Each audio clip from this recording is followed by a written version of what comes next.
You've probably heard of chai, karak, or milk tea. Mلبن is our Yemeni version of a deliciously spiced milk tea.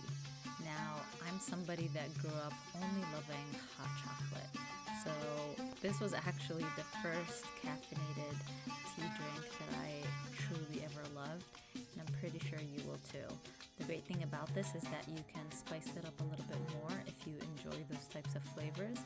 And if you're somebody like me who likes more mild taste, this is the perfect recipe for you. So stay tuned and learn how you can make this super easy and delicious ملبن tea. Before we get started, please make sure you're subscribed, because if you're not, you're just going to miss all the amazing recipes that are coming up, and I wouldn't want you to miss that. Okay, so I'm doing this in a pot. You can absolutely do this in a kettle or one of those milk pots. I'm just doing this for demonstration purposes. And don't worry, the exact measurements will be in the link down below. We're going to bring the water to a low simmer on medium-high heat, and until it does that, that's when we will start adding the spices. Now bear with me while my loved ones get out of the shot. And now I am slightly pinching each cardamom seed. This is to release the flavor, and very gently there, perfect. Drop those in the water. Since I'm making a small batch, I'm just gonna do 2. These are large and they're pretty strong. Next, I'm adding those cloves, some shards of cinnamon. If you have a large cinnamon stick, that works. If you like that strong kick of spice, this would be the time to crank it up and add as many of these spices as you like. As the water starts to simmer, I'm gonna add my loose black tea. I'm often asked if I can use bag tea. You can. It's not my favorite, but you can obviously do that. I'm adding a tiny bit of nutmeg. You don't want to overdo it. It can be way overpowering and turn people off. Now, the preference for sugar really varies. What I'm going to recommend is starting off with a little bit of sugar, then add more as you go by tasting it first. I'm starting off with about 3 tablespoons. Give it all a gentle mix and allow the tea to steep and darken for a bit.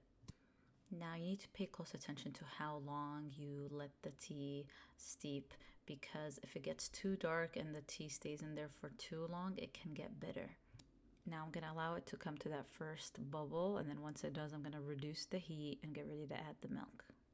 So the milk I'm using is evaporated milk. Some people do use condensed milk. I don't recommend it just because it's harder to control the sweetness. Now allow it to come to a gentle simmer and mix it, then give it a taste. This is the best time to see whether or not you need a little bit more sugar. Luckily, mine tasted pretty much perfect. Some of my brothers will add their own additional sugar on the side, but that's completely fine. Now that you've got milk in the tea, it can easily over froth and spill over, so you want to keep a close eye on it. Now you want to immediately remove all the spices in the tea so that it doesn't turn bitter. Use whatever sieve you have on hand. I'm just demonstrating this in a way that you can watch. You can also do this over the sink, whatever works for you. But you want to make sure that you sieve through all of it. And that's it. The recipe really is that simple. I highly recommend putting this in one of those thermoses that will keep it warm. You can enjoy it for a few hours. It also reheats decently. Sometimes if I have too much in excess, I'll actually stick it in the fridge and then bring it to a simmer over the hot top. I would not microwave this though, since it has milk in it. I hope you enjoyed this super easy recipe. If you did, please hit that thumbs up button, comment below, and don't forget to subscribe.